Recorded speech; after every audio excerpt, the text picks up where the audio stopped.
This is a car that you can't buy. It might look like a C30 Polestar, but look again. You might even think that it's a Volvo C30 Concept Prototype, but it's not that either. It is in fact a replica of a C30 Concept Prototype, built in a Swedish garage using only photos of the original car. We spent a day with Kim Jarl to find out more about his car and how it was built. So what exactly is this sporty looking C30 that Kim has made? To answer that question, we need to go back to 2009 when Polestar built track cars for Volvo. They built this, a Volvo C30 S2000, and they used it to win the Swedish Touring Car Championship. To celebrate, the same engineers and designers who worked on that car were given the job of making a road version of their C30. So they used all their experience to create the Volvo C30 Polestar Concept Prototype. And it's that car that Kim saw in a video and instantly wanted one. Only problem was, Volvo refuses point blank to put it into production. Instead, Volvo released this, a C30 Polestar, but for Kim, this was a massive disappointment. Nothing like the prototype he had seen. He knew that if he wanted his dream car, then he would have to build it. The first step in this build was to find the right car. So, in 2016, Kim bought himself a black R-Design C30 with a manual gearbox. It turned out to be a lucky find, as after he bought the car, he learned it was actually quite rare to find a manual C30. At first, his idea was just to start with these air deflectors at the front, but that soon changed. If you want to see more Volvo builds like this one, then subscribe and tell us in the comments what you want to see next. Kim got help from a friend to build the air deflectors, but together they thought it'd be fun to rebuild the front bumper, and then the back bumper, and then the rear spoiler. This build escalated quickly. But just as soon as he was making good progress, along came the pandemic in 2020 and work on the car came to a stop. The initial plan had been to complete the car within 2 years, ready for a summer of car meets, but now that was not going to happen. Instead, Kim found himself with more time to work on his dream car and to save up money to make it exactly how he wanted. So now, 7 years since buying that C30, it's hard to tell it apart from the real prototype. But you might be wondering, how did he manage to accurately copy the design of a car he'd only seen on the internet? Let's take a look at some of the details and find out. Here is where it all started, with those air deflectors, handmade in ABS plastic, mounted to a custom-built bumper using parts from other Volvos. The design of these air deflectors was inspired by the track version of the C30. They were developed by Polestar using Volvo's wind tunnel. Since they were on the prototype, Kim had to have them.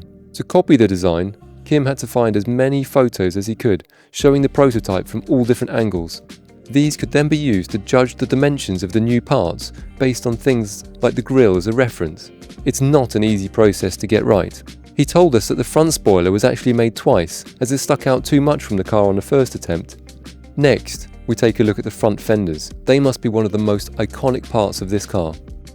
Again, the distinctive design on the prototype was inspired by the Swedish Touring Car Championship track car. Kim told us they not only took the longest to get right, but they also cost more than anything else on this whole build. Before I tell you how much they cost, let me just tell you how they're made.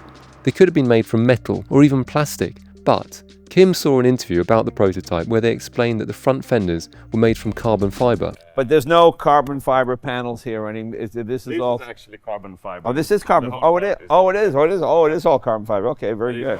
Of course, this meant that Kim needed to make his out of carbon fiber too. So he found a local guy who handmade them. First, the shape was made using a foam material, and then that was used to make a mould to cast the carbon fiber in one piece, including all the original screw holes. The original fenders were made of metal, so these are much lighter, at only 900 grams each. But do you think they're worth the price? They cost a staggering $4,000 each to make. Interestingly though, there are some small details that are not exactly the same as the prototype. For example, the wing mirrors are taken from a V60. They're a newer design than the originals and have LED indicators. Next, let's take a look at the back. Here, there is a custom-made spoiler mounted on top of the original, using some carbon fibre fittings. Below that is a new rear diffuser to make space for the exhaust, moved from the outside into the middle. The exhaust system is actually made by the same company who made the exhaust for the original prototype. Kim found a video on YouTube where they showed the whole process of making the exhaust, so he tracked them down and asked them for his own version. And from inside the car, it sounds like... There's so few people that have seen the original prototype in person, you might think that getting every small detail exactly right is not important. But for Kim, it is. Even the colour of the paint needed to be exactly right. Here you can see our original C30 Polestar and Kim's car side by side. Are they the same colour? If you look very carefully, you'll notice they are slightly different. The C30 Polestar on the left is painted in a Volvo colour called Rebel Blue 619, but Kim has used what he calls the real Polestar blue, called cyan blue. This colour was developed by Polestar when they were responsible for Volvo's motorsport programs. That company is now called Cyan Racing. Clues to the racing roots of this car are everywhere. Take a look at these massive brakes. The original prototype had high-capacity Brembo brakes, which are not exactly what Kim has used, but something with a very similar spec. They have an 8-piston caliper with a 380mm brake disc in the front, and at the back is actually something you'd more commonly see on the front, a 356mm disc with a 4-piston caliper. Under the bonnet is a completely ordinary T5 engine, exactly the same as the Polestar edition of this car. Kim has left most of this original, but he's added a new air intake that takes cooler air from behind the grille rather than from under the bonnet. This was something that was developed for the racing version of this car. Next, to the interior. Like the rest of the car, the interior design is mostly based just on photos. The small cup holders and armrests have been removed, and many of the parts have been upholstered. The seats are from Recaro, much like you would find in a Focus RS or a similar sports car. They've been reupholstered with a diamond pattern and a Polestar logo. Although the car does still have its original seat belts, so it can pass inspection, there are also racing style belts fitted that reach all the way to the back, where the seats have been removed. So, after over 7 years and spending around $50,000 on his dream car, what's next for this build? Well, the original prototype was 4-wheel drive, so that's the next job, together with an engine upgrade. Kim has already bought some of the parts, but since the C30 was never 4-wheel drive, they need to be taken from a V50 or an S40.